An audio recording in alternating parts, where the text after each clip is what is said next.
Ampalaya Sella.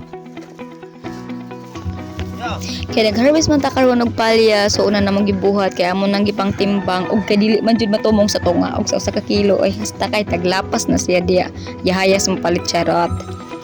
Og kay daghan-daghan man ang gitimbang nila mama, mao tong nitabang na lang ko para mas madali kay init na.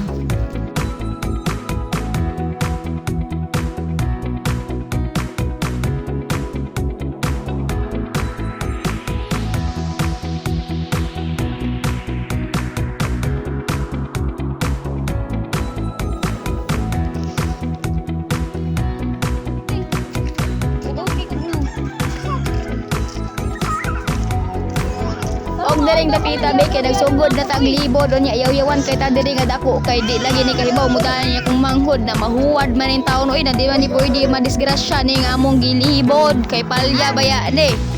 Dapat jud duha ka gagmatoy nga nag-uban-uban kay ganahan kuno sila sad mo explore kung unsaon man paglibod. So diri mi una nahalinan sa tindahan ug balikod na lang daw namo ang bayad unya sa savings club adto niya ihatag. Ug pagkahuman na rin nami sa balay nila Tia Joy nang kay wala may sinsyok. Basta di lang siya mo palit sunod na lang kuno. Ah sige. Samtang nagtabi pa mi diran Tia Joy kay tabian man lagi kita nga dako.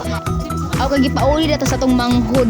Oy, kay unsa man kunoy dugayan nga ganina ra sila na lipong sige paabot nako.